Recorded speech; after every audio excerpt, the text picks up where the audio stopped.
Hey guys, so pelvic floor, let's just talk about how it functions, where it is, and a little bit how we can work it so that when we're on the mat doing our exercises, you can have this in your mind. So the pelvic floor, in Latin called pudenda, which means place of shame, so clearly stuck in the dark ages with the Latin name. It is not our place of shame, it is the support from the bottom for our core.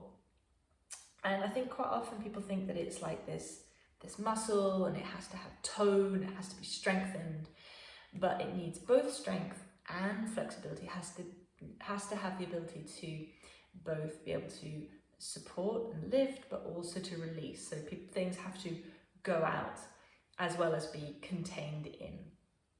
And the most useful analogy for me is that it's like a funnel. So it's a bit like if you had a basketball net and it was tied at the bottom, like it had an elastic band at the bottom. So it has the ability to lift and to release. So it kind of it's like a funnel that goes kind of up and down. I'm using my hands just because it's a diaphragm, right? And one of the exercises that we'll do sitting is to breathe.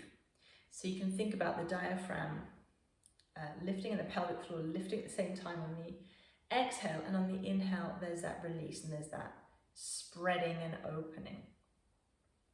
The other thing I found helpful is to think about 3 points of contact. The pelvic floor connected to the pubic bone at the front and to the sitting bones. Sitting bones are the knobbly bits in your butt that you can feel. So you think of those 3 points of contact makes a triangle, and you can think of those points drawing in, but not just sort of squeezing in, but think about that lifting action. And the lift might not happen for a little while. Certainly you might have a loss of sensation there, or you need to really build up. I certainly had to sort of almost start again from scratch. So you think about just squeezing and then lifting.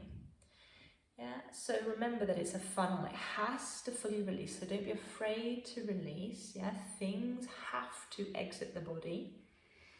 Just so happens that the thing maybe recently that exited the body, possibly through this hole, is quite large. But whether you had a vaginal or a cesarean birth, the stress of pregnancy, that huge weight in our abdominals, pressing down on the pelvic floor, means that it's just crucial, essential to rebuild the pelvic floor, to keep its strength and toned, but also to allow it to release. So think drawing in and up, and also to release.